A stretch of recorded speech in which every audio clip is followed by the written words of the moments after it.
Tuan-tuan minta baca berita kan, normalisasi Israel dengan Arab ni. Negara-negara Arab semisal UAE, apa nama lagi, Bahrain ke kan, ada 3-4 negara Arab Saudi pun ke arah itu dah, ke arah dasar normalisasi dengan Israel, iaitu berbaik-baik dengan Israel, tak perlu perang lagi, dengan syarat Israel tak perlu meluahkan kuasa lagi, biarkan Gaza, Israel boleh stay di tanah Palestin. Tapi kita berdamai, boleh trade hang aku, barang hang boleh masuk tempat aku, barang aku boleh masuk tempat hang, diiktiraf. Saya baca wacana berita, UAE telah mulakan dengan memadam rekod-rekod buruk ataupun memadam cerita-cerita buruk dalam sejarah Arab berkenaan dengan perang Arab Israel. Yang ditampilkan dalam buku teks anak-anak mereka adalah benda-benda yang berkisar tentang etnik Israel, belajar pengajian tentang mereka untuk mula berkenal-kenalan, membina hubungan. Benar ni tuan-tuan, kalau dengar dekat orang bukan Islam, satu benda yang baik. Sebab yalah, nak bergaduh apa-apa, balah bagi seorang sikit sudahlah, kan? Tapi kalau kita perhati di sudut sejarah, bangsa Israel ini bukan bangsa yang boleh dibuat baik macam tu. Sejarah telah mengajar kita berpuluh kali dah tentang pengkhianatan orang Israel ni, Bani Israel ni. Bani Israel ni tuan-tuan, kalau dia baik betul sehingga akan jadi para Nabi. Kita tak boleh kata seluruhnya jahat, Nabi ramai Bani Israel. Tapi kalau sekarang ni jahat, dia jahat sungguh-sungguh. Kita baca sejarah revolusi Bolshevik di Rusia. Sebelum sejarah revolusi Bolshevik di Rusia, berapa 1827 kah? Sebelum sejarah revolusi Bolshevik, sebelumnya Yahudi telah masuk ke England, mewujudkan revolusi di sana. Selepasnya Yahudi telah masuk ke Perancis, menyebabkan revolusi Perancis. Tuan-tuan pun baca kisah tersebut tentang bagaimana idea secularism, pluralism semua timbul masa France Revolution zaman tu. Okey. Idea-idea untuk memisahkan pemerintahan dengan agama dan sebagainya. Selepas berjaya di England, kemudian England awal lagi tuan-tuan, 16 lebih. Kemudian kemerdekaan Amerika 1776. Kemudian dia masuk, dia memporak-porandakan England masa tu zaman Oliver Cromwell, kalau tuan-tuan ingat. Kemudian tahun 16 lebih itu zaman dia panggil Restoration of England Monarchy. Pemerintahan beraja di England stop saat masa tu. Yahudi ambil alih. Kemudian orang yang mereka percaya Oliver Cromwell tu diperkhianati balik, mati kawan tu, mereka night balik. Disebut sebagai Restoration of British saya sebut dia tak ulang, tak dapat lah, English Monarchy. Tu yang sekarang sampai ada sekarang ada tu. Habis di England, dia masuk ke France, buat revolusi Perancis. Ni semua raja-raja, bukan kita kata dia ni sikit-sikit Yahudi. Dah memang sejarah macam tu nak buat guna. Bukan sejarah tu orang Islam tulis, yang orang putih tulis pun benda yang sama ditulisnya.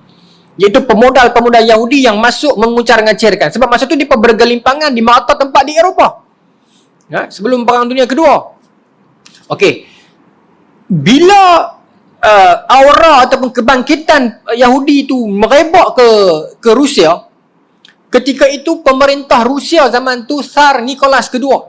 Tsar Nicholas ni dia dah rasa macam, okey, aku duk nampak benda yang sama yang jadi kat England, yang jadi kat Perancis, mungkin akan jadi dekat Rusia kalau aku tak cuba buka pintu. Sebab masa tu orang-orang Yahudi ni, mereka duduk dekat negara Eropah, mereka duduk dia ada satu istilah, saya tak ingat istilah tu, yang asing daripada orang.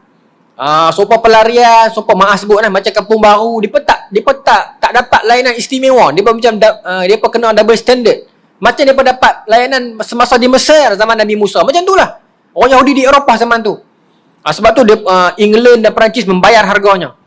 Tapi bila Tsar Nicholas tengok, sebelum benda yang sama jadi dekat Rusia, kami perlu menukar dasar di Rusia, iaitu untuk orang Rusia berbaik-baik dengan orang Yahudi. Mula membuka pintu.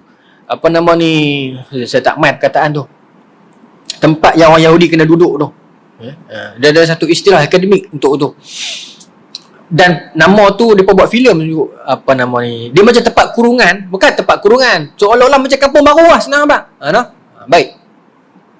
Tuan-tuan, maka Tsar Nicholas buat satu dasar untuk membuka pintu orang Yahudi boleh hidup macam rakyat Rusia yang biasa, boleh bekerja, bayar cukai, menikah, macam rakyat Rusia betul lah. Tak dilayan macam pelarian lagi. Tak dilayan macam orang kampung baru lagi. Macam tu lah. Maka orang Yahudi pun mula berasimilasi dengan orang Rusia. Ada yang dah menikah dengan mereka, bekerja, buka production, menikah, bayar cukai, ada slip gaji, ada sok-sok, boleh apply ICNR tanpa syarat dah. Boleh lah, belakang boleh buat dah.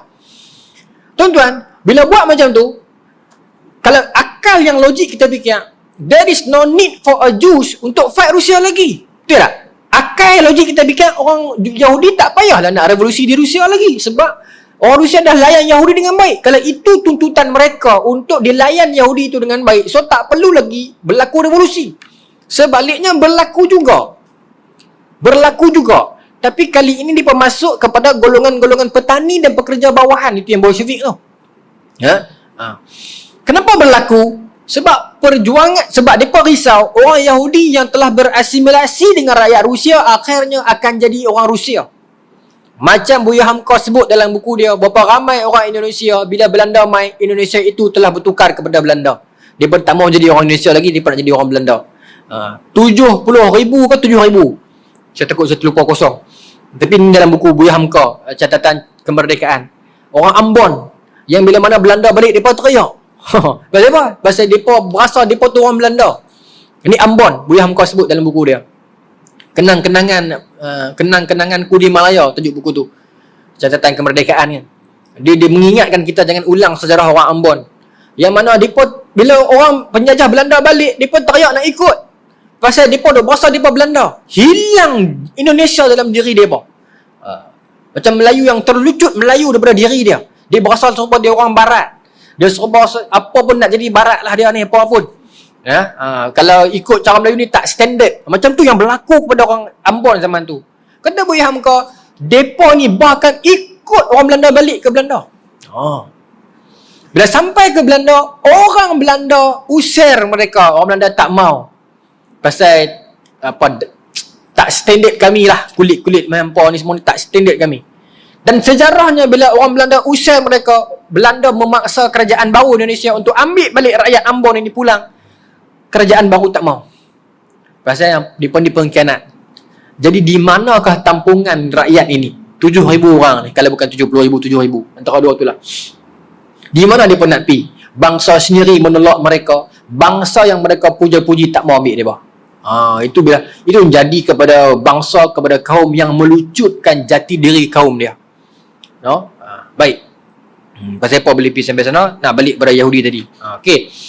Maka Yahudi bimbang Yahudi bimbang ataupun Zionis bimbang orang Yahudi di Rusia akan hilang Yahudi dia. Pasal duk menikah dengan orang setempat semua ni. Maka dia buat revolusi balik.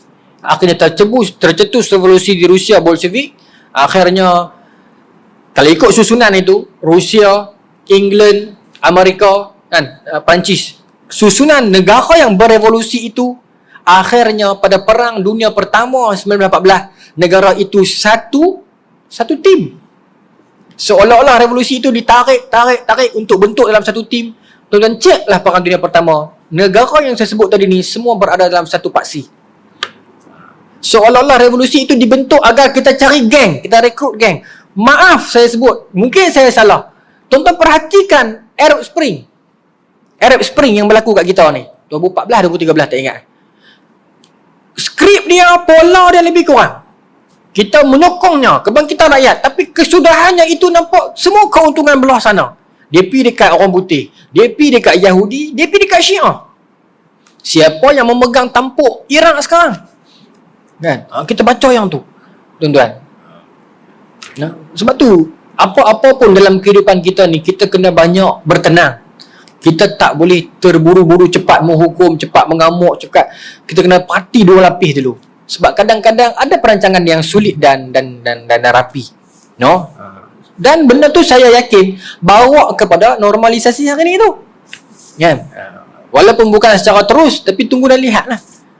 Jadi poin saya adalah bangsa ni bukan bangsa yang boleh berbaik-baik. Itu poin saya. Bila Rusia buat lagu tu kat Yahudi dengan anggapan Yahudi takkan kacau ekonomi dia, Yahudi kacau, dia tak peduli. So benda yang sama mungkin berulang. Orang Arab kena belajar sejarah normalisasi ni bangsa itu bukan bangsa untuk kita berbaik-baik. Mereka akan lupakan segalanya.